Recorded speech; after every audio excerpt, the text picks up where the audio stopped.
أعوذ بالله من الشيطان الرجيم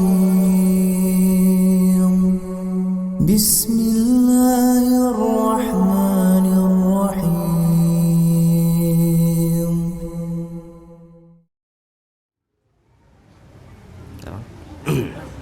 Bismillahirrahmanirrahim. Assalamualaikum warahmatullahi wabarakatuh. Alhamdulillahi rabbil alamin. Wassalatu wassalamu al-atammani al-akmalani ala al-mab'uthi rahmatan lil alamin nabiyyina Muhammadin wa ala alihi wa ashabihi ajma'in. Allahumma la ilma lana illa ma 'allamtana innaka antal alimul hakim wa tub 'alaina innaka antat tawwabur rahim. Qala Allah ta'ala ya ayyuhalladzina amanu ittaqullaha haqqa tuqatih wa la tamutunna illa wa antum muslimun. Ya ayyuhan nasu ittaqu rabbakumul ladzi khalaqakum min nafsin wahidah wa khalaqa minha zawjaha wa batha minhuma rijalan katsiran wa nisaa'a wattaqullaha alladzi tasaaluna bihi wal arham innallaha kana 'alaikum raqiba. Ya ayyuhalladzina amanu ittaqullaha wa qulu qawlan sadida yuslih lakum a'malakum wa yaghfir lakum dhunubakum wa man yuti'illaha wa rasulahu faqad faza fawzan 'azima. Amma ba'du, kaum muslimin dan kaum muslimat, bapak dan ibu-ibu rahimani wa rahimakumullah. Alhamdulillah, kita bersyukur kepada Allah Subhanahu wa ta'ala atas segala nikmat yang Allah berikan, nikmat iman, nikmat Islam, nikmat sehat, nikmat waktu luang, dan nikmat-nikmat yang lain yang semuanya itu berasal dari Allah Subhanahu wa ta'ala. Semoga kita bisa mensyukuri nikmat Allah. Syukur yang benar apabila terpenuhi padanya tiga rukun. Yang pertama adalah meyakini nikmat itu datangnya dari Allah, bukan dari selain Allah Ta'ala. Kemudian mengucapkan dengan lisan memuji Allah Subhanahu wa ta'ala atas nikmat yang Allah berikan. Kemudian menampakkan rasa syukur tersebut di dalam bentuk perbuatan, yaitu semakin banyak nikmat Allah yang dirasakan, semakin baik pula seseorang di dalam beribadah kepada Allah Subhanahu wa ta'ala. Salat dan salam semoga senantiasa tercurah untuk Nabi kita Nabi Muhammad sallallahu alaihi wasallam. Bapak dan ibu-ibu rahimani wa rahimakumullah, pada malam hari ini insyaallah ta'ala kembali kita melanjutkan pelajaran kita membahas kitab Al-Kabair yang dikarang oleh Al-Imam Al-Zahabi rahimahullahu ta'ala. Kita masuk kepada dosa besar yang ke-40. Dosa besar yang ke-40. 39 belum bang? Taib. Dosa besar yang ke-39, Al-La'an, pelaknat, orang yang suka melaknat. Orang yang suka melaknat. Maka melaknat ini, bapak dan ibu yang dirahmati oleh Allah Subhanahu wa ta'ala, adalah merupakan dosa besar, yang mana tidak boleh bagi seseorang pun untuk melaknat saudaranya muslim. Tidak boleh bagi seorang pun untuk melaknat saudaranya seorang muslim. Tidak boleh. Siapapun yang beragama Islam maka tidak boleh dilaknat. Tidak boleh dilaknat.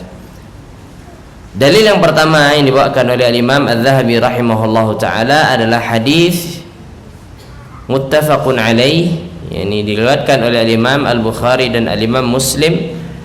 Nabi sallallahu alaihi wasallam bersabda, la'nul mu'mini ka qatlihi, melaknat orang yang beriman sama seperti membunuhnya.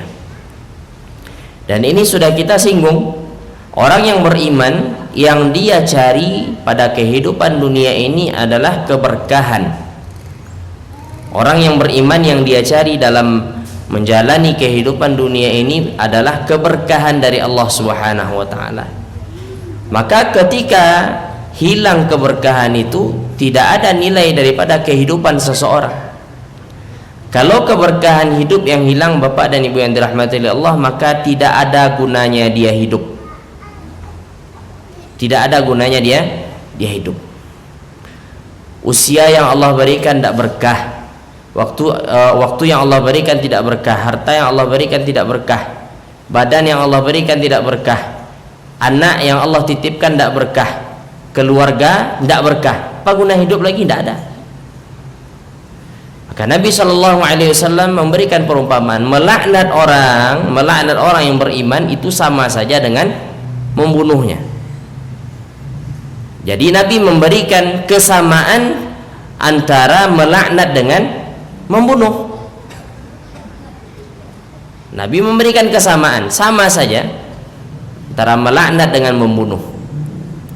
Karena itu tadi Bapak dan Ibu dirahmati Allah, orang yang beriman tujuan hidupnya adalah keberkahan.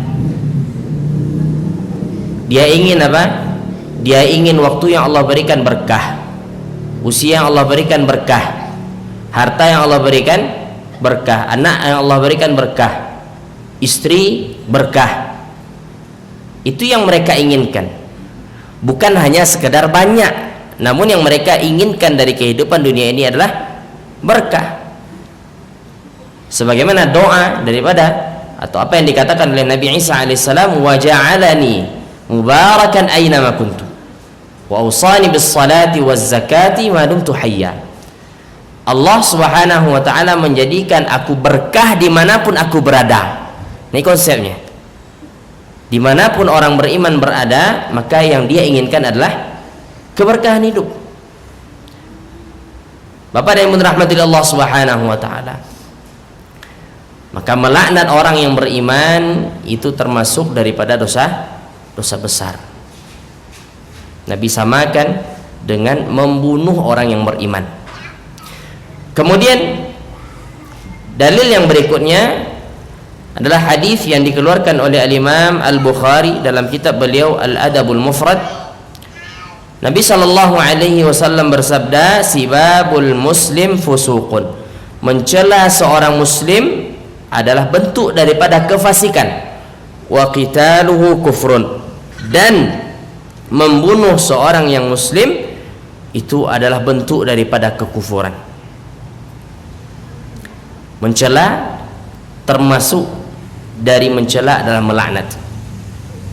Ketika ada seseorang yang suka melaknat, suka mencela orang Islam, suka mencela orang yang taat beribadah kepada Allah, maka ketahuilah dia adalah orang yang fasik. Dia adalah orang yang buruk agamanya. Nabi mengatakan sibabul muslim fusuqun, mencela seorang muslim adalah kefasikan, dan membunuhnya adalah kekufuran.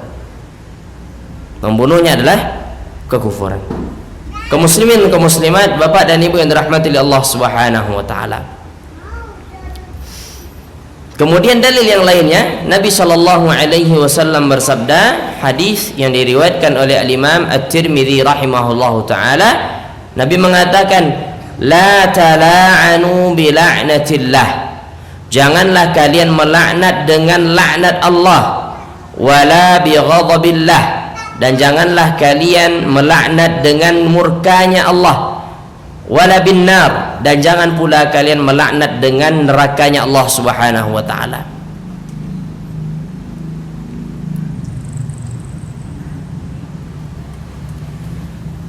Maknanya dikatakan oleh para ulama kita adalah janganlah kalian mendoakan manusia agar mereka jauh dari Allah Subhanahu wa taala, jauh dari rahmat Allah Subhanahu wa taala.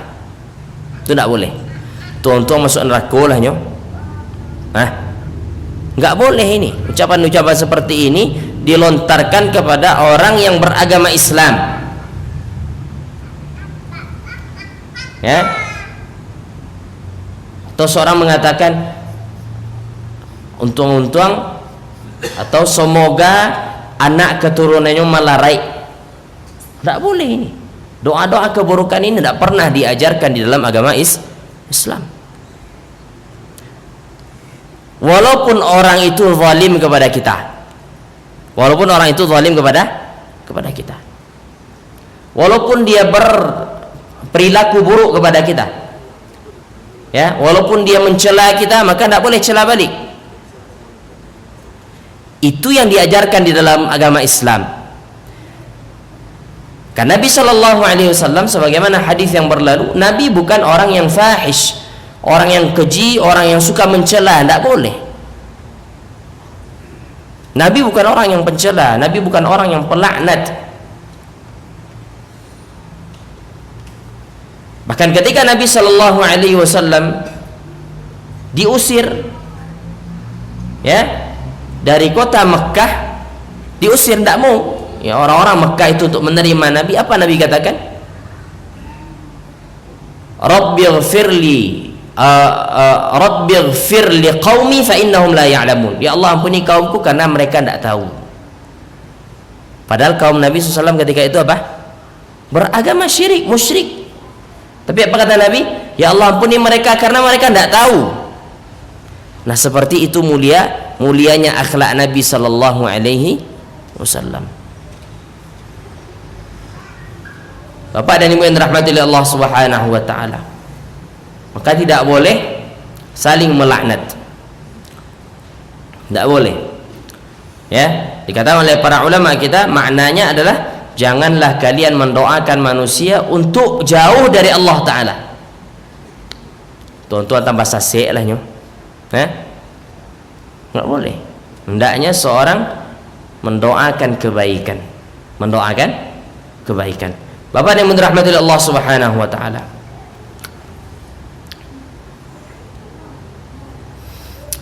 wa qala, Nabi sallallahu alaihi wasallam bersabda dalam hadis riwayat Imam Muslim, Nabi mengatakan, la yakunul la'anuna syufa'a wala syuhada'a yaumal qiyamah.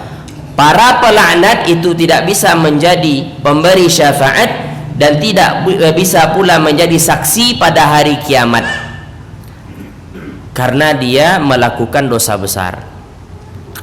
Ya, tidak bisa memberikan syafaat dan tidak pula bisa memberikan persaksian di hari kiamat. Kaum muslimin dan kaum muslimat, Bapak dan Ibu yang dirahmati oleh Allah Subhanahu wa taala,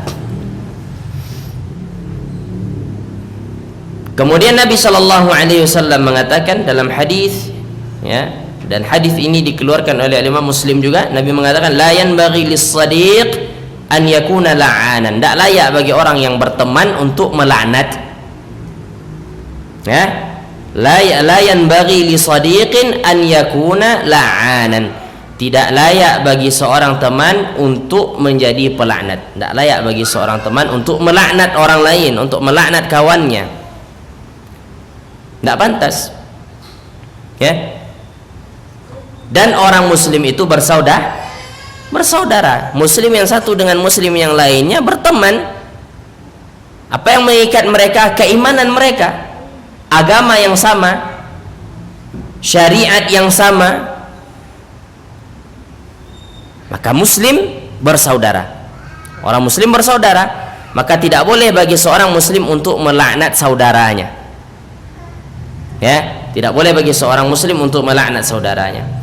Kemudian dalam hadis yang lain, hadis yang diriwayatkan oleh Imam At-Tirmidzi dan dihasankan oleh beliau, Nabi mengatakan, laisal mu'minu bit-ta'an. Orang yang beriman itu bukanlah orang yang suka menuduh. Bukan orang yang suka menuduh. Walal la'an, orang yang beriman itu bukan orang yang suka melaknat. Walal fahish, orang beriman itu bukanlah orang yang suka melakukan perbuatan keji. Walal badhi, dan orang yang beriman bukanlah orang yang yang suka melakukan hal yang konyol, hal yang bodoh. Maka di dalam hadis ini, Bapak dan Ibu yang dirahmati Allah Subhanahu wa taala, Nabi sallallahu alaihi wasallam menafikan adanya, ya, pada orang yang beriman itu sifat suka menuduh. Makanya dalam agama Islam, lihatlah, dalam seluruh permasalahan mesti tidak boleh kita untuk menuduh. Ketika kita menuduh, maka harus bisa mendatangkan saksi. Harus bisa mendatangkan saksi. Seluruh persaksian itu harus 2 orang. Kalau tidak bisa mendatangkan saksi 2 orang, maka persaksiannya tidak diterima, tuduhannya tidak dianggap. Itu bukti agama Islam itu melarang, bahwasanya apa? Agama Islam itu melarang seorang muslim untuk menuduh serampangan. Tidak boleh. Ya. Ketika berani menuduh, maka berani mendatangkan bukti.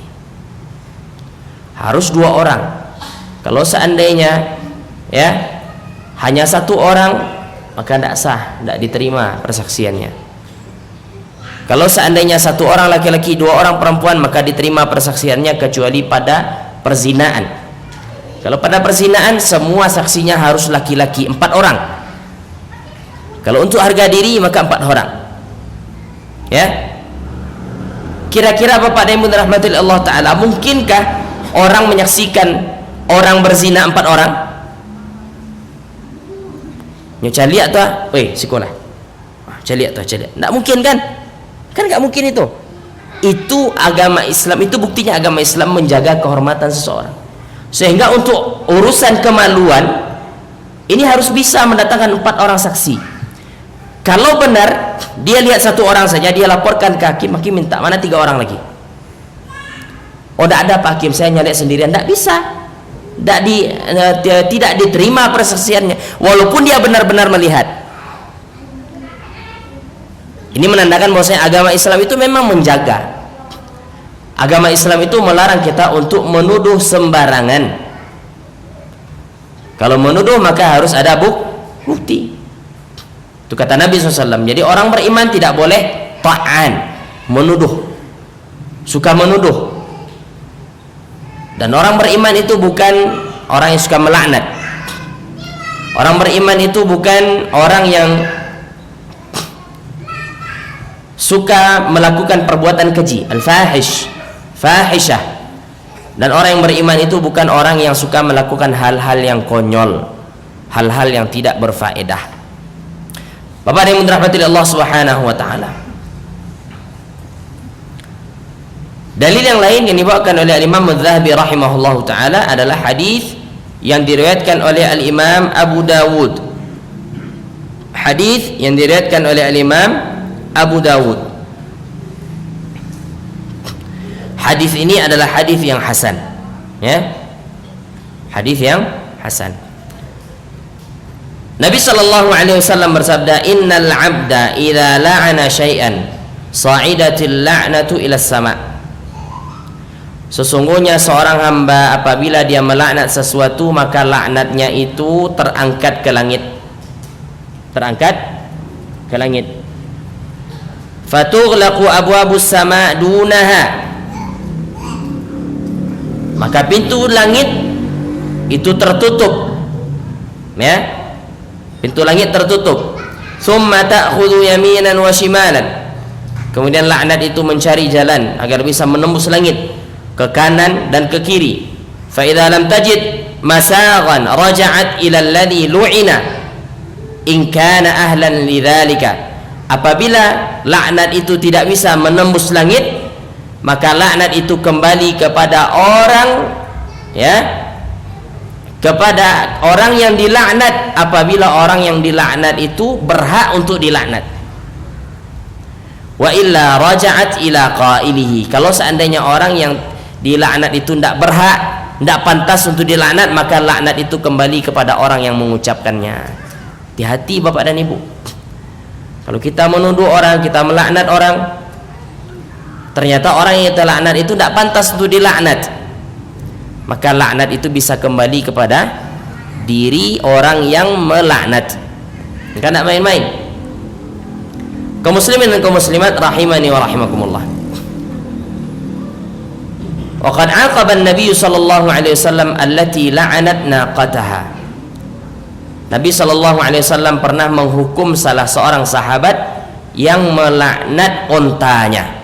Kendaraannya sendiri dia laknat. bi an salabaha iyyah.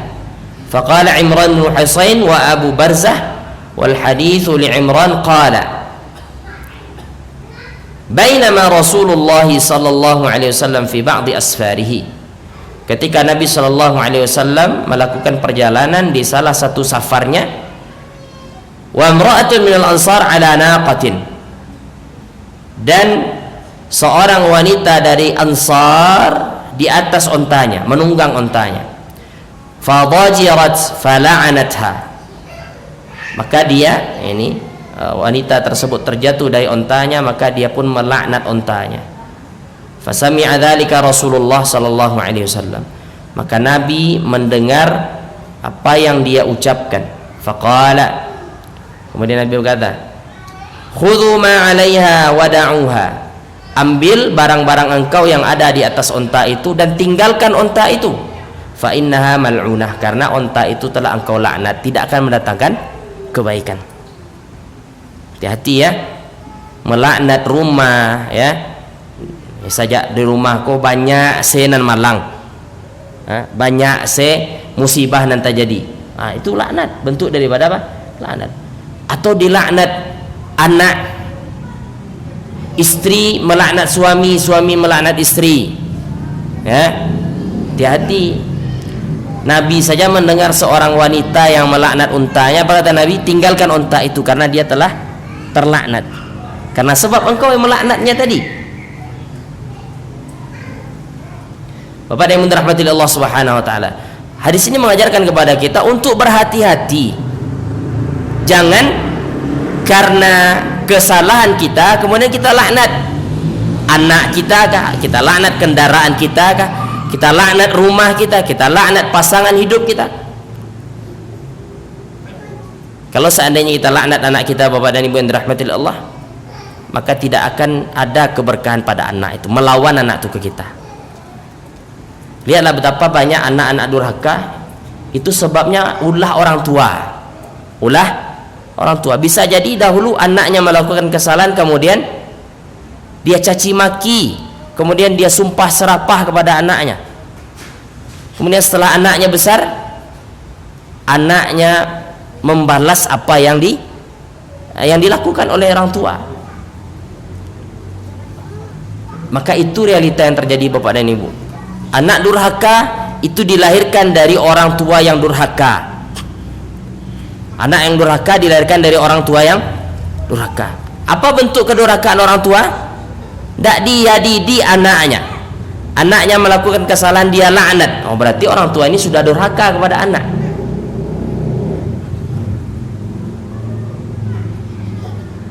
Maka ini harus menjadi perhatian kita. Kalau seandainya kita lihat anak awak bakok tangka bana, bisa jadi ucapan kita dulu, kita pernah mendoakan dia dengan doa yang buruk. Maka hati-hati di dalam permasalahan ini.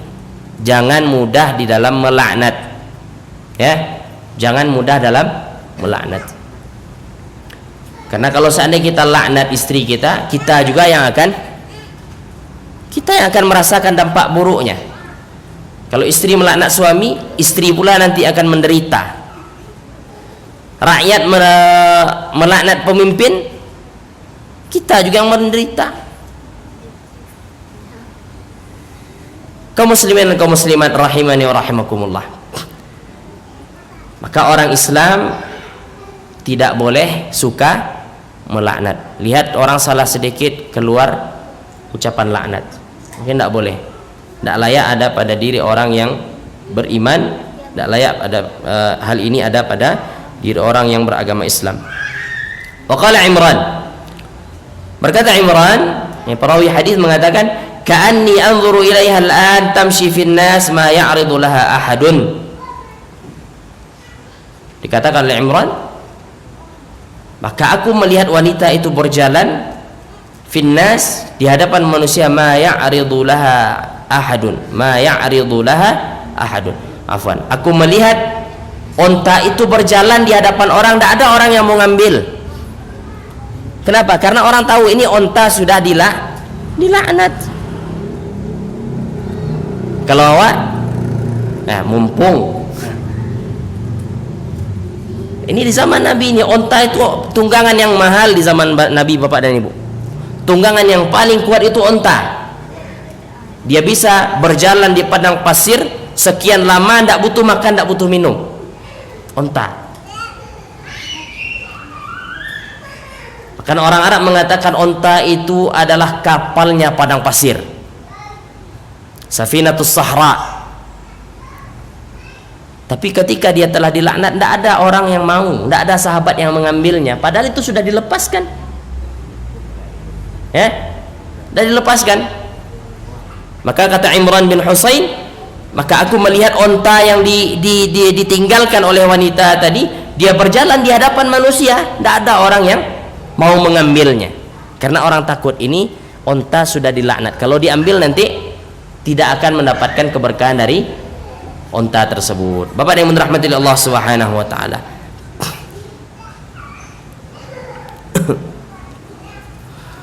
Kemudian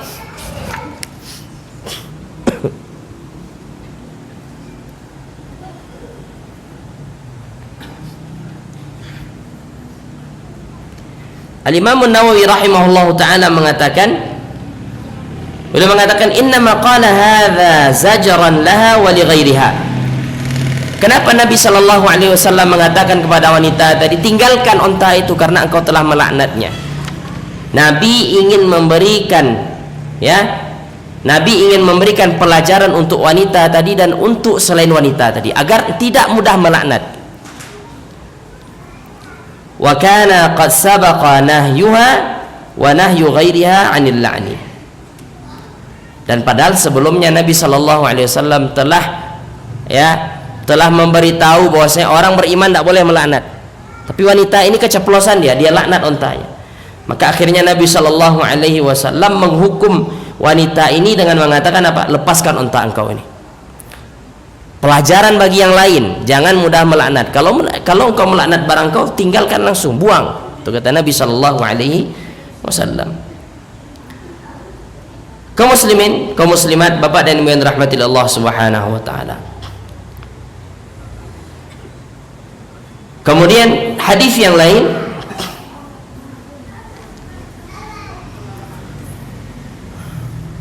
dari Abu Hurairah radhiyallahu taala anhu, Nabi sallallahu alaihi wasallam bersabda, "Inna arbar riba istitalatul mar'i fi 'irdi akhihi muslim." Sesungguhnya riba yang paling riba adalah seseorang, ya, lancang terhadap kehormatan saudaranya sesama muslim. Ya, inna arbar riba, sesungguhnya riba yang paling riba adalah seorang lancang kepada atau terhadap kehormatan temannya sesama muslim. Ini jadi harus perhatian kita semua. Berarti mana yang lebih besar, dosa riba atau dosa mencela muslim? Mencela muslim. Nabi mengatakan inna arbar riba, riba yang paling riba adalah seorang apa? Lancang terhadap kehormatan seorang muslim. Kaum muslimin, kaum muslimat rahimani rahimakumullah. Dikatakan oleh para ulama kita, dikatakan oleh Syekh Masyhur Hasan Salman hafizahullah taala, wa makna arbar riba ay aktsaruhu wabalan wa ashaddu tahriman. Ya, arbar riba artinya adalah dosa yang paling besar, dosa yang paling besar dan pengharaman yang paling besar adalah seseorang lancang terhadap kehormatan saudaranya muslim. Kaum muslimin, kaum muslimat rahimani rahimakumullah. Ya. Jadi sebagaimana konsep tadi di awal kita katakan, seorang muslim itu wajib dijaga kehormatan dan harga dirinya. Tidak boleh dilaknat, tidak boleh, ya, dikoyak harga dirinya, tidak boleh ditindas. Kemudian Bapak yang dirahmati Allah Subhanahu wa taala, maka hadis-hadis yang kita bacakan seluruhnya menjelaskan akan besarnya dosa pelaknat, besarnya dosa orang yang suka melaknat.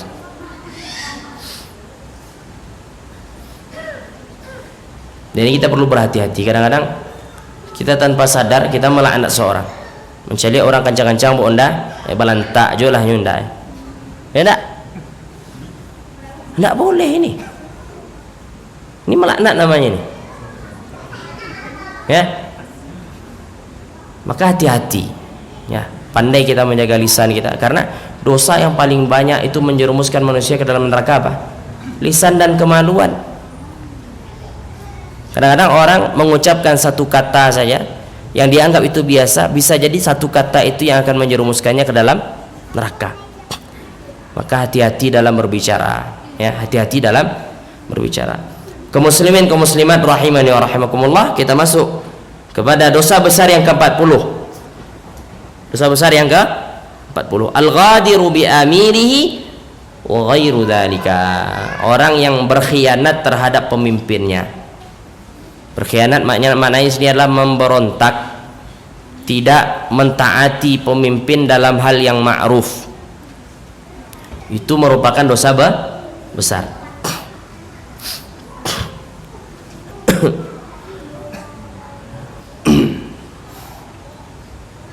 Pemimpin di sini adalah orang yang mengatur urusan orang banyak. Kalau seandainya di desa, pemimpinnya adalah kepala desa. Kalau risiko Pak Wali, ya kan? Kemudian dapat camat, ada apa lagi? Pak Bupati dah. Kalau di kota ada Pak Wali Kota, maka itu pemimpin. Kalau skala yang lebih luas lagi presiden, maka itu adalah pemimpin. Tidak boleh seseorang berkhianat terhadap pemimpinnya. Maka ini konsep Bapak yang dirahmati Allah yang diajarkan oleh Nabi kita sallallahu alaihi wasallam. Ya. Tapi ingat, bolehnya seseorang mentaati pemimpin hanya terhadap perkara yang ma'ruf, perkara yang tidak bertentangan dengan syariat. Kalau seandainya perkara itu bertentangan dengan syariat, maka tidak boleh didengar dan tidak boleh taat. Bukan berarti tidak boleh didengar, tidak boleh taat, memberontak. Sebagian orang salah memahami, ya. Sebagian orang mengatakan, kalau seandainya pemimpin itu salah, tidak boleh awak dengar, tidak boleh awak taat. Kemudiannya memberontak, nyelawan pemimpin, ya, berusaha untuk melengsarkan pemimpin. Tidak boleh. Ini bukan metode yang diajarkan Nabi. Bapak yang dirahmati Allah Subhanahu wa taala, dalil yang pertama yang dibawakan oleh Imam Adz-Dzahabi rahimahullah taala adalah surat Al-Isra ayat ke-34. Nabi sallallahu alaihi wasallam Allah Subhanahu wa taala berfirman, wa aufu bil ahdi innal ahda kana mas'ulah. Dan tepatilah janji kalian, sesungguhnya janji itu akan dipertanggungjawabkan di hadapan Allah Subhanahu wa taala. Ketika diangkat seorang pemimpin, apa janji kita kepada pemimpin itu? Kita akui dia sebagai pemimpin, kita taati dia dalam hal yang ma'ruf. Itu janji itu. Kalau seandainya Bapak yang dirahmati oleh Allah, kalau ada orang yang ditanya di Indonesia ini, siapa pemimpin Anda? Siapa yang dijawab? Bapak Presiden kita, ya kan? Mesti itu dijawab. Tidak ada orang mengatakan tidak Presiden Ambo itu. Nggak ada. Anda tinggal di mana? Ya, mesti itu ijma' penduduk Indonesia mengatakan presiden kami adalah Pak Jokowi hafizahullah taala. Nah, ketika beliau diangkat menjadi pemimpin, itu sudah secara otomatis kita telah memiliki janji terhadap beliau. Bapak yang dirahmati Allah Subhanahu wa taala. Kemudian Allah taala juga berfirman dalam surah Al-Maidah ayat pertama, ya ayyuhalladzina amanu aufu bil uqud. Wahai orang-orang beriman, penuhilah akad-akad kalian. Di antara akad di sini adalah akad terhadap pemimpin. Ya, bukan hanya akad jual beli, seluruh akad harus ditepati. Akad nikah itu juga harus ditepati. Ya, akad jual beli harus ditepati. Seluruh akad mesti harus ditepati. Akad rakyat terhadap pemimpinnya, akad pemimpin terhadap rakyatnya, semuanya harus menepati. Maka itu bagian daripada akad. Kemudian Allah Ta'ala juga berfirman dalam surat An-Nahl ayat 91 Allah berfirman, wa aufu bi'ahdillahi idza ahadtum, dan penuhilah janji kalian kepada Allah apabila kalian berjanji. Bapak yang dirahmati Allah Subhanahu wa taala, Nabi sallallahu alaihi wasallam bersabda, arba'un man kunna fihi kana munafiqan haqqan. Ada 4 hal yang apabila keempat-empatnya ada pada diri seseorang, maka orang itu benar orang-orang munafik. Ada 4 hal yang jikalau keempat-empatnya ini ada pada diri seseorang, maka dia adalah orang munafik yang ori. Nah, yang ori, yang asli. Ya, bukan KW munafiknya, asli. Kalau 4-empatnya ada. Yang pertama adalah man idza haddatsa kadzaba, siapa yang berbicara dia berdusta. Itu yang pertama. Wa idza tumina khana, yang kedua adalah siapa yang diberikan amanah dia berkhianat.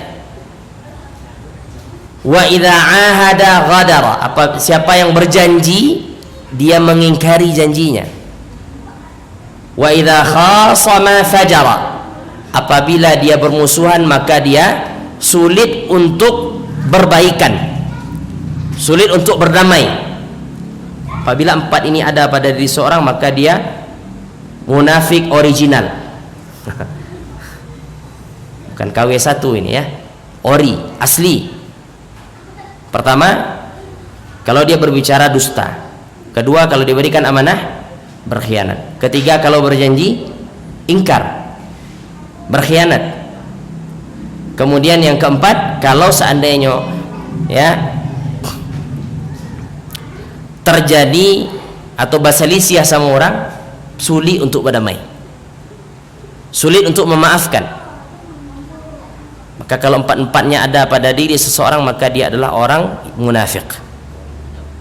Bapak yang dirahmati Allah Subhanahu wa taala. Kepada pemimpin mana buktinya? Nabi sallallahu alaihi wasallam mengatakan idza ahada ghadara, kalau seandainya dia telah berjanji maka dia ingkari.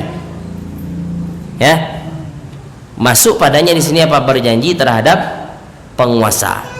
Berjanji terhadap penguasa. Kaum muslimin dan kaum muslimat, bapak dan ibu yang dirahmati Allah Subhanahu wa taala.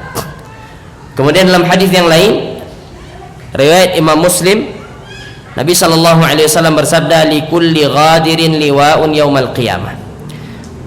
Orang yang berkhianat dia akan membawa bendera pada hari kiamat, yang mana ditulis padanya hadza ghadratu fulan, ini adalah pengkhianat fulan.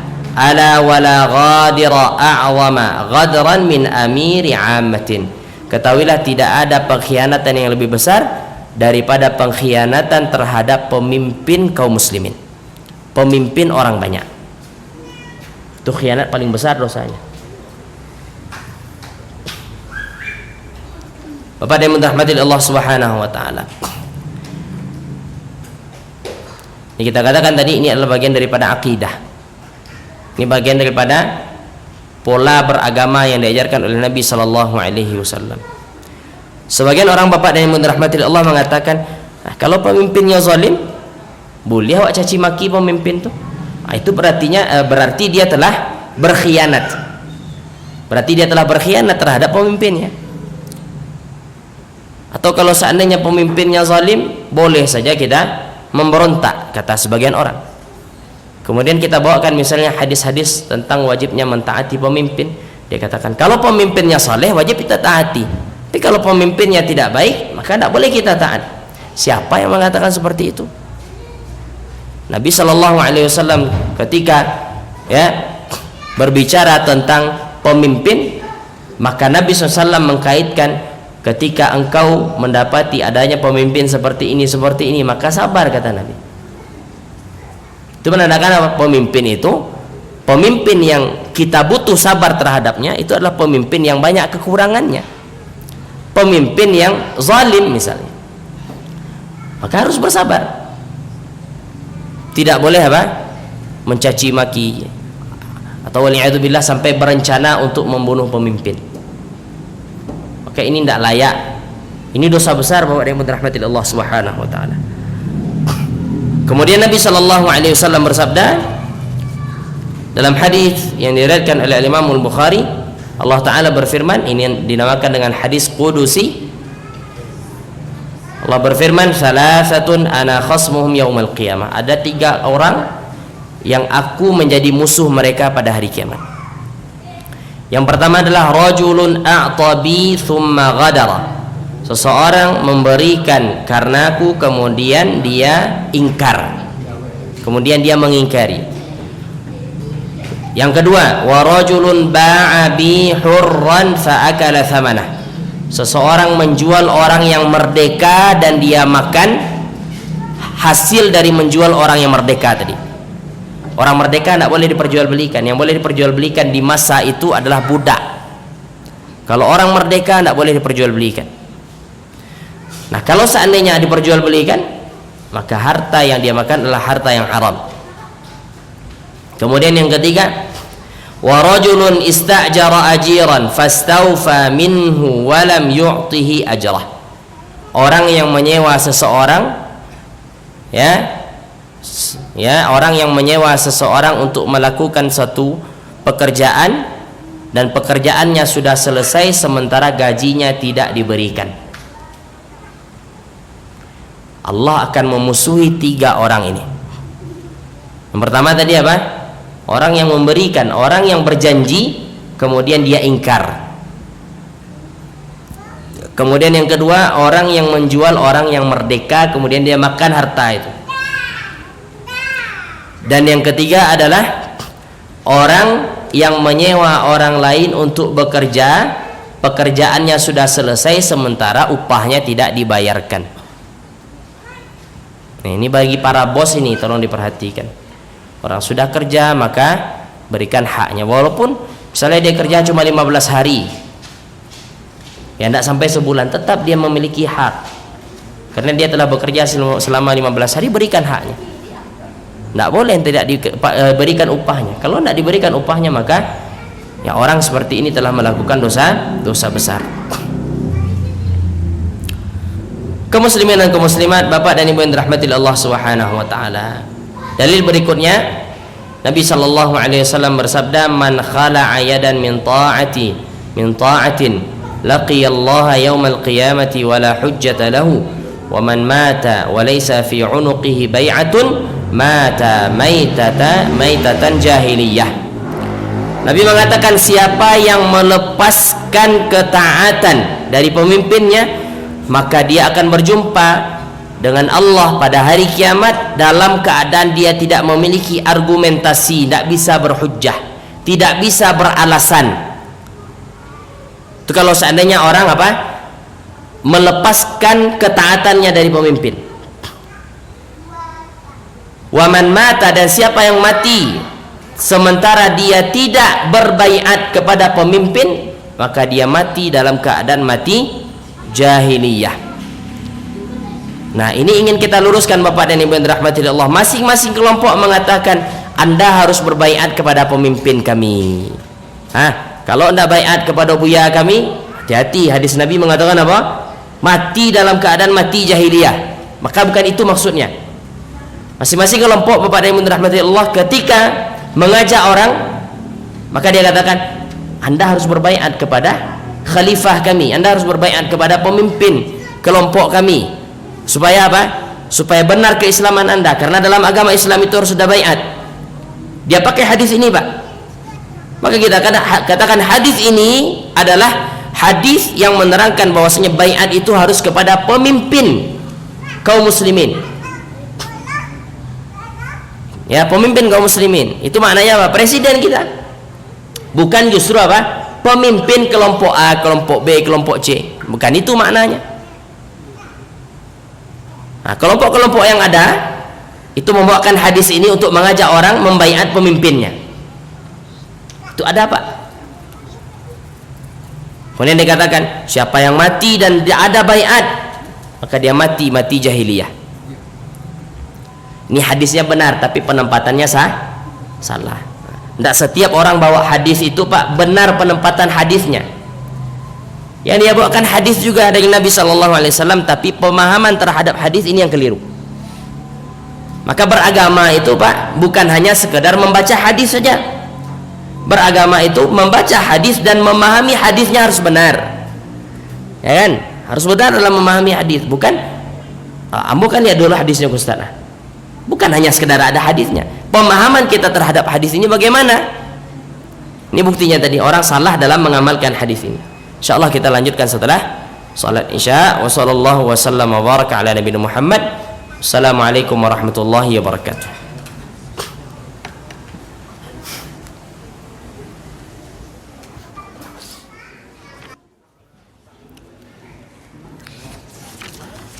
Assalamualaikum warahmatullahi wabarakatuh.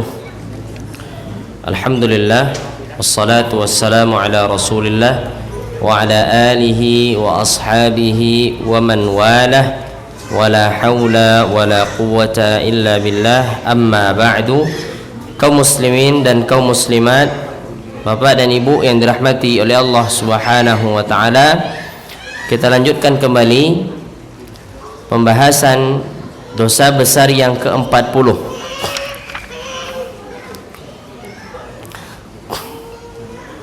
Tadi kita menjelaskan sabda Nabi sallallahu alaihi wasallam, man khala'a yadan min ta'atin laqiyallaha yaumal qiyamati wala hujjatalah.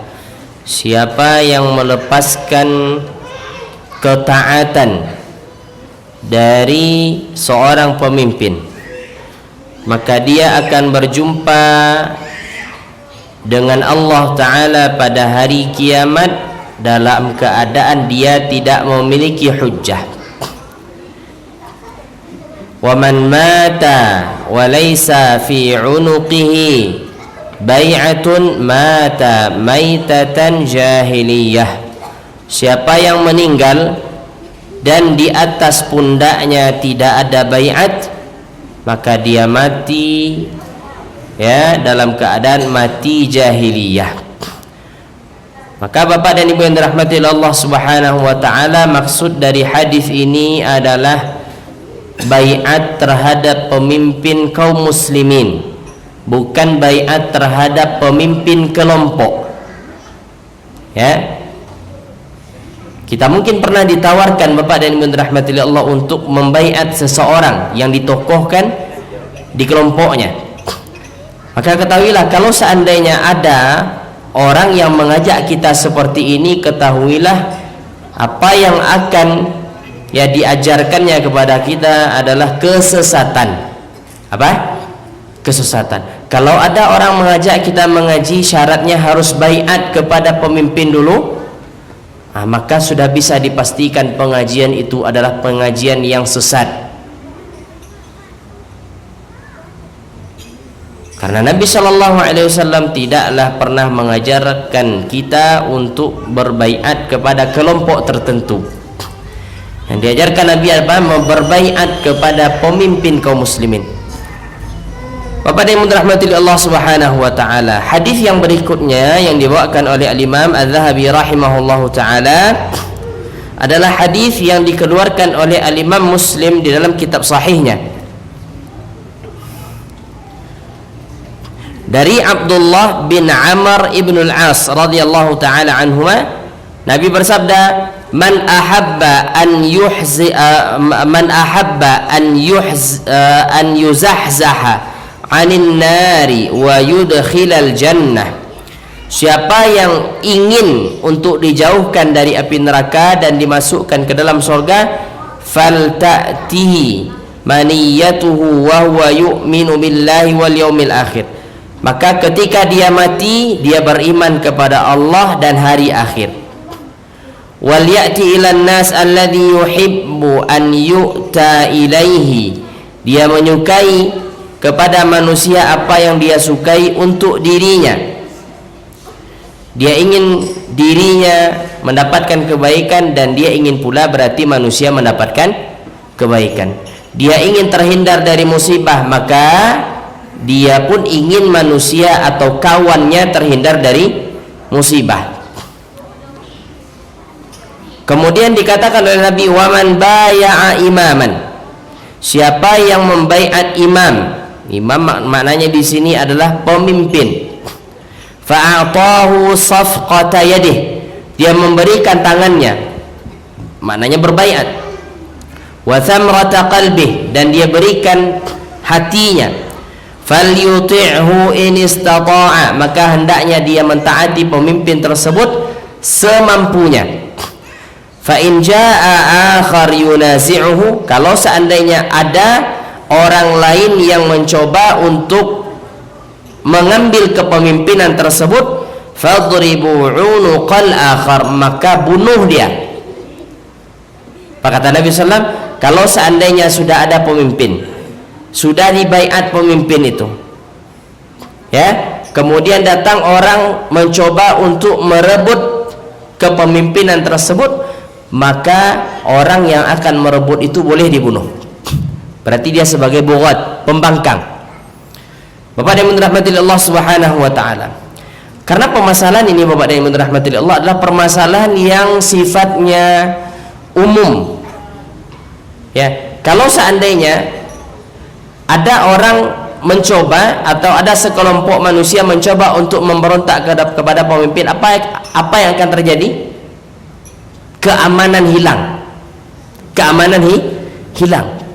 Lihatlah ya negara kita. Lihatlah negara-negara yang digaungkan padanya revolusi, apa yang terjadi pada negara itu sekarang? Tidak ada keamanan. Penjarahan di mana-mana. Ya, makanya Pak, Nabi mengajarkan kalau seandainya ada orang mencoba untuk memberontak, maka dia boleh diperangi supaya menjaga kestabilan suatu negara, kestabilan suatu negara. Karena kalau suatu negara stabil, Bapak dan Ibu, maka keamanan akan tersebar. Kalau seandainya negara tidak stabil, apa yang akan terjadi? Tidak ada lagi keamanan. Orang takut keluar rumah, takut dirampas, orang takut meninggalkan rumahnya, kalau dia tinggalkan takut dicuri, orang takut buka kedainya, kalau buka kedainya takut dijarah. Maka Islam mengantisipasi agar ini tidak terjadi. Maka bibit-bibit pembangkangan terhadap pemerintah itu boleh diperangi. Kaum muslimin dan kaum muslimat, Bapak dan Ibu dirahmati Allah Subhanahu wa taala. Jadi Nabi mengatakan siapa yang ingin dijauhkan dari api neraka, dimasukkan ke dalam surga, diantaranya apa? Dia taat kepada imam yang telah dia baiat, dia taat kepada pemimpin yang telah dia baiat, selama, ingat ada kata kuncinya tadi, selama pemimpin itu menyuruh kita untuk taat, selama pemimpin itu tidak menyuruh kita untuk melanggar aturan Allah. Ya, selama pemimpin itu tidak menyuruh kita untuk melanggar aturan Allah Ta'ala, selama tidak bertentangan dengan syariat Allah, maka boleh kita taat, bahkan wajib kita taat, wajib kita mentaatinya. Bapak yang dirahmati Allah Subhanahu wa taala, dalil yang lain, hadis Nabi sallallahu alaihi wasallam yang diriwayatkan oleh Imam Al-Bukhari dan Imam Muslim. Nabi mengatakan, man ata'ani faqad ata'a Allah. Siapa yang mentaatiku, maka sesungguhnya dia telah mentaati Allah. Wa man asani faqad asallah. Siapa yang membangkang kepadaku, maka dia telah membangkang kepada Allah. Kemudian Nabi mengatakan, wa man yuti'il amira faqad ata'ani. Siapa yang mentaati pemimpin, maka berarti dia telah taat kepadaku. Wa man ya'sil amira faqad asani. Siapa yang membangkang kepada pemimpin, maka dia telah membangkang kepadaku. Kenapa bisa demikian? Karena yang menyuruh taat kepada pemimpin siapa? Nabi sallallahu alaihi wasallam. Maka kalau orang taat kepada pemimpinnya selama dalam hal yang ma'ruf, berarti dia telah mentaati Nabi sallallahu alaihi wasallam. Maka tidak kita dapati adanya ahlu sunnah memberontak kepada pemimpin. Ya, tidak kita dapati adanya ahlu sunnah memberontak kepada pemimpin. Karena ahlu sunnah itu paling faham. yang menyuruh taat kepada pemimpin itu adalah Allah dan Rasulnya. Allah dan Rasulnya. Allah Ta'ala berfirman apa?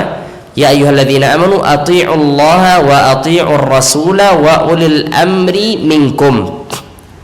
Wahai orang-orang yang beriman, taatilah Allah, taatilah Rasul dan pemimpin di antara kalian. Allah Ta'ala mengatakan mentaati pemimpin itu harus sejalan dengan mentaati Allah dan Rasul. Kalau mentaati pemimpin bertentangan dengan ketaatan Allah dan Rasul, maka tidak boleh kita taat. Tidak boleh kita taat. Tidak boleh taat bukan berarti apa tadi? Memberontak. Tidak boleh taat itu maknanya bersabar. Bapak yang dirahmati Allah Subhanahu wa taala. Kemudian dalam hadis yang lain, Nabi SAW mengatakan man kariha min amirihi syai'an falisbir. Siapa yang tidak suka dari pemimpinnya terhadap sesuatu, maka hendaknya dia bersabar. Kalau pemimpin menentukan sesuatu yang tidak suka kita, dia tetapkan sesuatu yang tidak kita sukai, falisbir, maka hendaknya dia bersabar. Fa innahu man kharaja minas sultan shibran mata mitatan jahiliyah. Siapa yang keluar dari ketaatan itu sejengkal saja, kemudian dia mati dalam keadaan itu, maka dia mati dalam keadaan jahiliyah. Kalau seandainya ada kita tidak suka kepada pemimpin, maka bersabar seraya menasihati. Seraya apa? Menasihati, menyampaikan dengan cara yang baik. Bukan bersorak di jalan, berdemo, itu bukan merupakan pola yang diajarkan oleh Nabi kita. Ya, Nabi SAW mengatakan man arada an yansaha li sultan fala yubdiha alaniyah.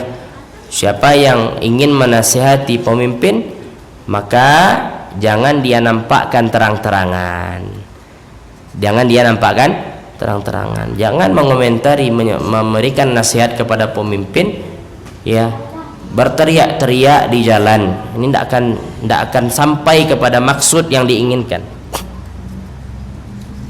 Bapak dan Ibu yang dirahmati Allah Ta'ala, jadi Nabi telah mengajarkan kepada kita, kalau seandainya pemimpin itu menetapkan sesuatu yang kita tidak suka, falyasbir, maka hendaknya dia bersabar. Nabi tidak pernah mengatakan maka hendaknya dia memberontak. Tidak pernah diajarkan Nabi.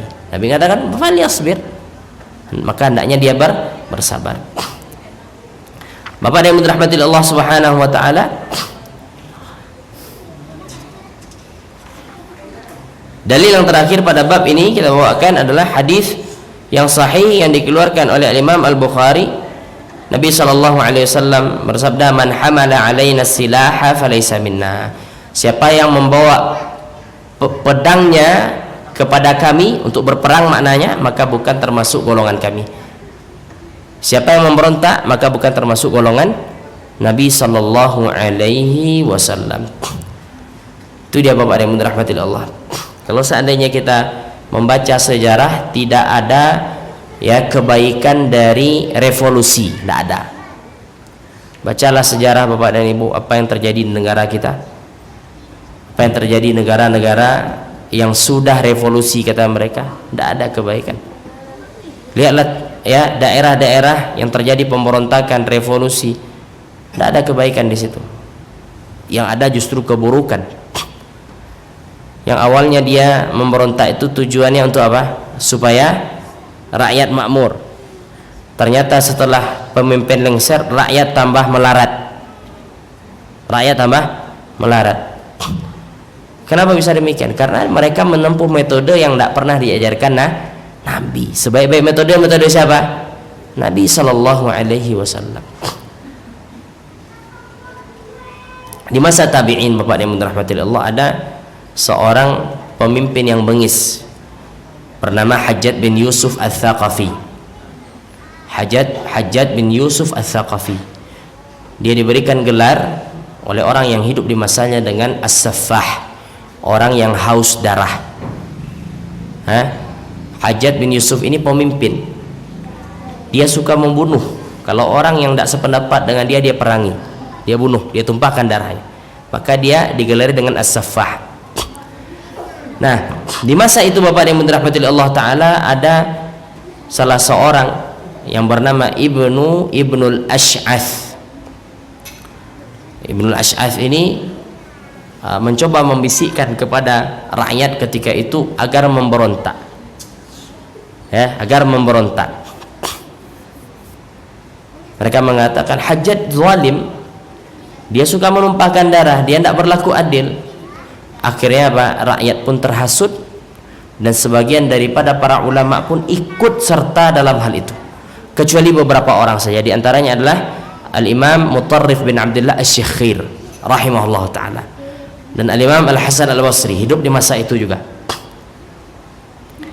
Ketika sebagian orang meminta nasihat kepada Abdullah Mutarrif bin Abdullah Asy-Syakhir rahimahullah ta'ala, maka dia mengatakan isbir, sabar, karena ini fitnah. Fitnah jangan dilawan, atau murka Allah jangan dilawan dengan murka Allah. Ya, pemimpin yang zalim itu karena ujian, ketetapan Allah, takdir Allah, jangan dilawan dengan murka Allah Ta'ala. Fitnah jangan dilawan dengan fitnah, ya. Maka Mutarrif mengatakan sabar. Tapi kebanyakan manusia di masa itu tidak mau mendengarkan. Akhirnya apa? Akhirnya dia berontak kepada Hajjaj bin Yusuf, ya. Mereka memberontak dan akhirnya mereka kalah. Siapa yang ikut dikejar oleh Hajjaj bin Yusuf, tidak ada yang disisakan satupun, dibunuh semua. Dan beberapa orang yang tersisa, mereka mengatakan, kalau seandainya kami dahulu mendengarkan nasihat dari Mutarrif bin Abdullah. Kalau pemimpin berapa lama hidupnya, Pak? Lama hidupnya? Tidak lama. Apalagi negara kita demokrasi, nah 5 tahun ke depan belum tentu. Maka sebenarnya bersabar, banyak doa agar Allah pilih pemimpin yang baik untuk kita. Maka itu cara yang terbaik, bukan justru malah apa? Memberontak, mencaci maki.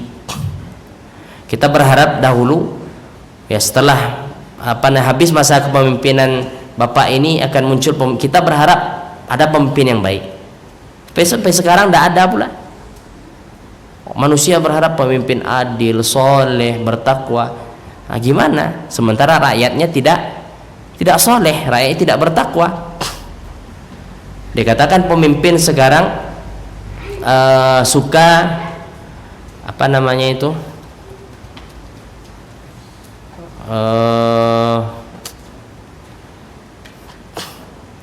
Apa istilahnya sekarang, Bang? Kerja foto apa namanya itu? Pencitraan. Dikatakan pemimpin suka pencitraan, rakyatnya juga seperti itu. Mulai dari lini paling bawah sudah pencitraan. Gimana pemimpin tidak seperti itu? Dia kata pemimpin tidak boleh korupsi. Ya, di pasar sih korupsi, rakyat itu yang korupsi itu, ya kan? Timbangan dikurangi. Siapa? Pemimpin kah? Rakyat. Kemudian kita berharap adanya pemimpin yang adil, ada pemimpin yang baik, ada pemimpin yang soleh. Tidak akan mungkin.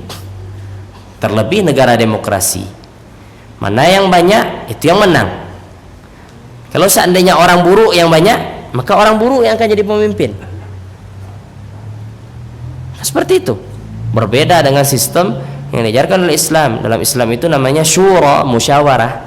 Dan musyawarah itu tidak semua orang berhak ikut, hanya orang-orang tertentu saja, ya. Sebagaimana setelah Nabi SAW meninggal, hanya sebagian para sahabat saja yang bermusyawarah siapa yang akan diangkat menjadi khalifah setelah Nabi. Sebagian saja, orang-orang yang berhak saja. Nah, itu yang diajarkan dalam agama kita, syura. Adapun demokrasi ini adalah cara mengangkat pemimpin yang diambil atau yang diadopsi dari orang-orang barat.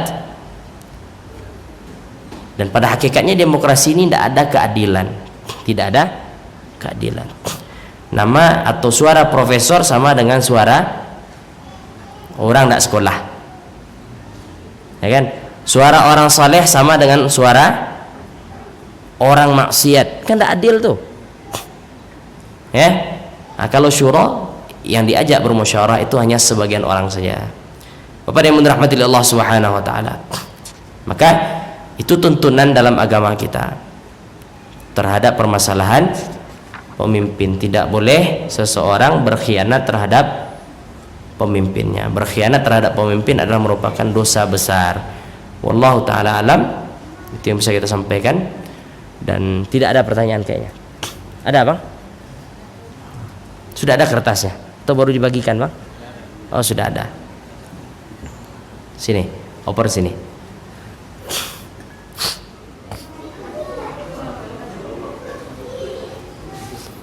Pertanyaan pertama, haruskah kita tetap taat kepada pemimpin yang melakukan tindakan-tindakan curang untuk menjadi seorang pemimpin? Kalau seandainya dia sudah menjadi pemimpin, maka wajib ditaati. Walaupun cara dia mendapatkan tampuk kepemimpinan itu dengan cara yang salah. Seperti misalnya Bapak dan Ibu, ada orang yang memberontak dan dia berhasil melengsarkan pemimpin yang ada. Ya, dia memberontak, dia turunkan pemimpin, kemudian dia menjadi pemimpin. Nah, ketika dia jadi pemimpin wajib kita taati. Wajib ini taati. Kenapa demikian? Karena Islam itu menjaga apa? Keamanan. Kalau seandainya ada orang memberontak menjadi pemimpin, dia yang ini tidak taat pula, diberontak lagi, akhirnya banyak darah yang tumpah, banyak orang yang terbunuh. Maka dikatakan oleh Nabi Shallallahu Alaihi Wasallam dalam hadis itu, ya, man ya'ish minkum ba'di fasayara ikhtilafan katsira. Siapa yang hidup sepeninggalanku, maka dia akan melihat perselisihan yang banyak. Kemudian di akhir hadis Nabi mengatakan, ya, Nabi SAW mengatakan, ya, wa in ta'ammara 'alaikum 'abdun habasyiyun usikum bitaqwallah was-sam'i wat-ta'ah, kata Nabi SAW. Aku berwasiat kepada kalian agar bertakwa kepada Allah dan mendengar dan taat. Wa in ta'ammara 'alaikum 'abdun habasyi, walaupun yang memimpin kalian adalah budak dari Ethiopia. Budak bisa dia jadi pemimpin? Tidak bisa, dia saja budak. Tapi kalau seandainya seorang budak ini mampu dia kerahkan orang untuk melengsarkan kepemimpinan yang ada dan dia berhasil untuk jadi pemimpin, maka wajib untuk ditaati. Itu kan salah caranya tuh Pak. Salah, cara seperti itu tidak ada dalam syariat. Tapi kalau seandainya dia telah berhasil jadi pemimpin dengan cara yang salah sekalipun, maka wajib untuk ditaati selama tidak bermaksiat kepada Allah Subhanahu wa taala. Jadi dalam hadis itu, wa in ta'ammara 'alaikum 'abdun habasyi, budak kemudian dari Ethiopia. Padahal kalau seandainya pada zaman Nabi SAW itu kepemimpinan harus dari Quraisy. Dari apa? Quraisy. Wallahu ta'ala alam. Hanya sebelum jadi pemimpin cuma nyogok misalnya, sebelum ada pemilu kasih uang, berhasil dia jadi pemimpin. Nah, ketika berhasil jadi pemimpin itu wajib ditaati. Ya, kalau ada pemimpin seperti ini jangan banyak berharap, karena dia mendapatkan tampuk pemimpinan saja sudah berbohong, sudah menyogok. Wallahu ta'ala a'lam.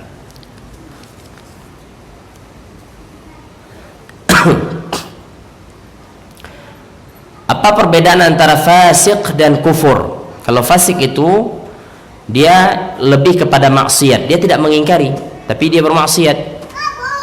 Ya, contohnya orang yang yakin dia salat itu wajib tapi dia tidak salat, ini namanya fasik. Tapi kalau orang tidak yakin dia salat itu wajib, maka ini namanya kufur. Ya, berbeda antara fasik dan kufur. Fasik itu identik dengan melakukan maksiat, kefasikan. Kalau kufur itu identik dengan apa? Mengingkari. Mengingkari itu adalah bagian daripada kekufuran. Wallahu ta'ala alam.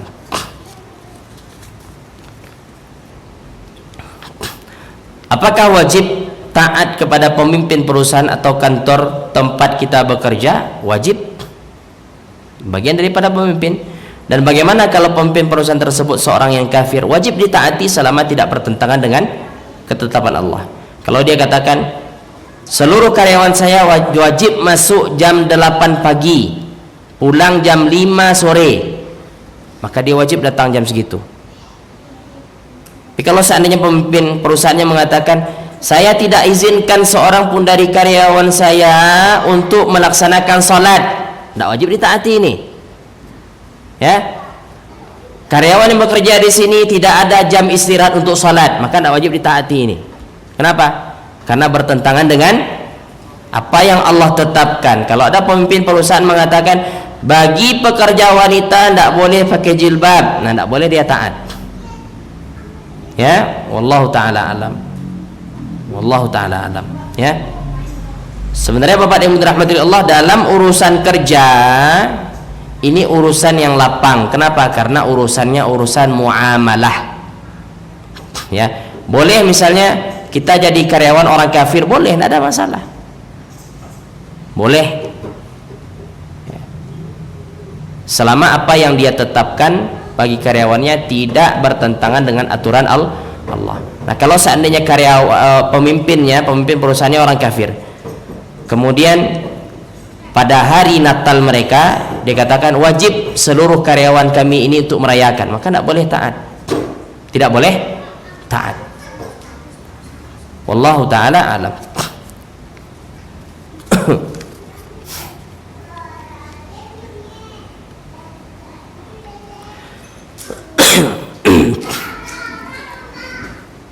Assalamualaikum Ustaz. Waalaikumsalam. Apabila kita kesal kepada anak atau istri kemudian kita mengumpat namun dalam hati, apakah ini termasuk melaknat?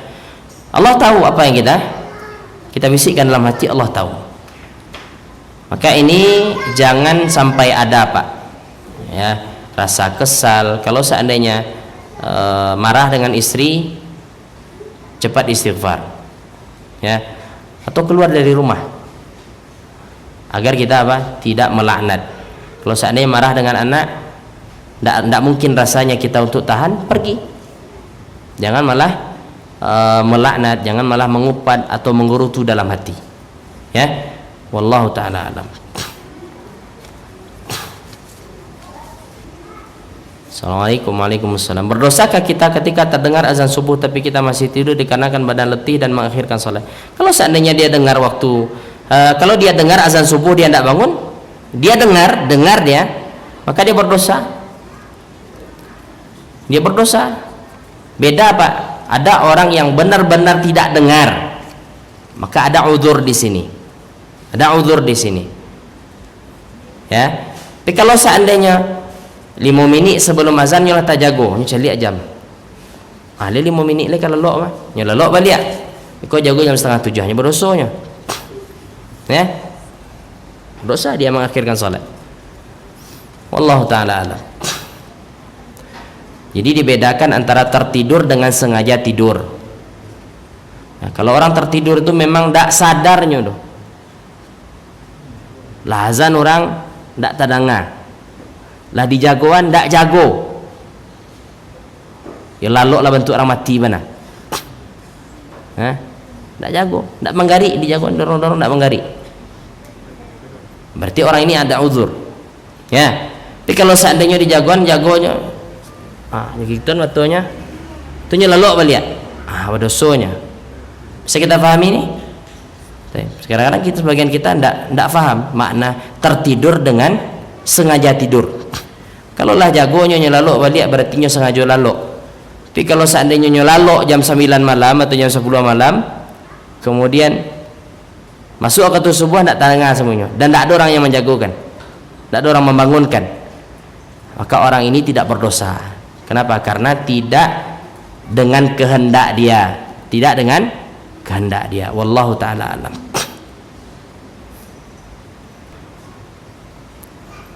Kita hanya diperbolehkan berbaiat kepada pemimpin, yaitu presiden. Apakah ada lafaz atau kata tertentu yang harus kita ucapkan untuk berbaiat? Ketika kita ditanya siapa presiden Indonesia Pak Jokowi, itu udah baiat namanya. Itu udah baiat namanya. Ya. Ada lafaz tertentu tidak ada. Wallahu taala alam. Kan tidak ada orang. Siapa pemimpin Indonesia? Oh, Khalifah Ambo. Siapa pemimpin Indonesia? Ustadz yang mengisi di Bukit Silih itu. Enggak ada itu. Ya. Kalau seandainya itu lihat KTP-nya Pak. Siapa pimpinan tuh? Oh, guru pengajian Ambo. Coba lihat KTP. tanda tangannya, lambangnya Garuda Pancasila juga bro. Nah kan, berarti itu secara otomatis dia mengakui bahwasanya pemimpin dia itu adalah pemimpin Indonesia. Wallahu taala a'lam.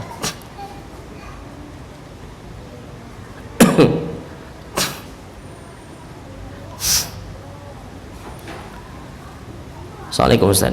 Begini Ustaz, ada orang yang pernah berkata kepada anak, katanya pemimpin kaum muslimin itu dipilih oleh orang muslim, sedangkan pemimpin sekarang dipilih juga oleh orang kafir. Tanyakan kepadanya, dari mana ini? Ya, dari mana ini?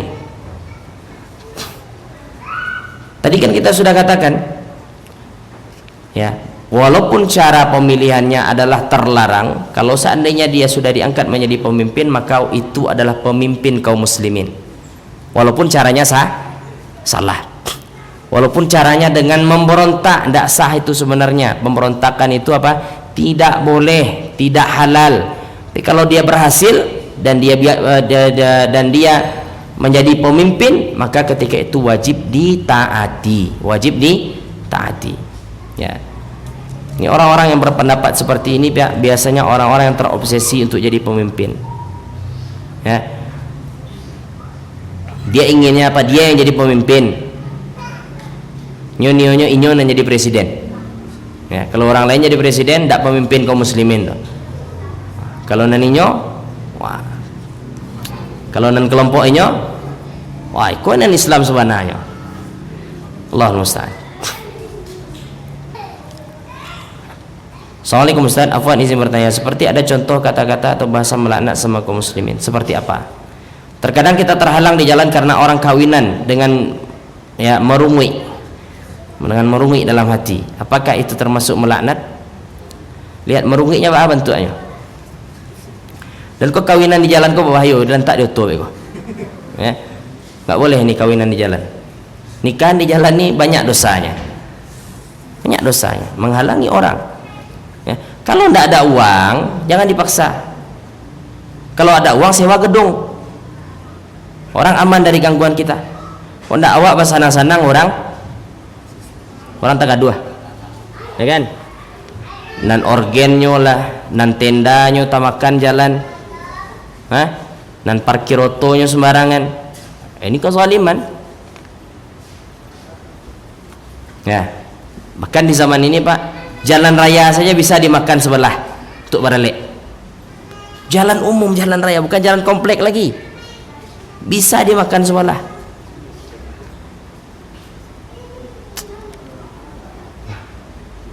Ya. Wallahu taala alam.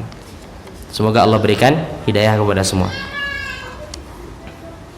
Itu sering kita dapati. Kadang-kadang mau marah gimana lah. Ini dia dua noto kasih itu udah solo ah. Ya kan? Benar itu. Anda pernah di jalan Singkarak tuh, jalan ke Padang Panjang, separuh jalan ditutup. Itu kan jalan akses utama tuh, tidak ada jalan, tidak ada jalan lain tuh, tidak ada jalan raya. Jambek separuh. Asli kurang bagak mana punya alek kau. Ya. Wallahu taala alam. Cukup insyaallah. Kenapa para ulama sekarang taat kepada pemerintah demi jabatan, seperti menyebut selamat Natal? Apa mereka termasuk ulama yang patut dicontoh? Tidak. Wallahu ta'ala alam. Jangan contoh ulama seperti ini. Ini bukan ulama lagi, ini juhala namanya, orang-orang jahil ini ya. Tidak ada para ulama itu yang membolehkan mengucapkan selamat Natal. Ini permasalahan ini Bapak dan Ibu. Coba kita tanyakan, di zaman Nabi ada tidak orang-orang kafir yang hidup bersama Nabi? Ada. Orang-orang Nasrani ada yang hidup dengan Nabi, orang-orang Yahudi ada yang hidup dengan Nabi. Pernah tidak sahabat dan Nabi itu mengucapkan selamat Natal? Tidak ada. Jangan kita sangka kita saja yang bermasyarakat dengan orang-orang Yahudi, Nasrani ini, orang-orang kafir ini. Di zaman dahulu sudah ada. Tidak pernah dikatakan oleh para ulama kita bolehnya mengucapkan selamat Natal. Tidak pernah kita temukan adanya sahabat yang mengucapkan selamat Natal kepada orang-orang Nasrani. Nah, kalau ada orang mengatakan seperti ini, jangan panggil lagi dia ulama, panggil dia juhala, orang jahil. Ya, wallahu taala alam.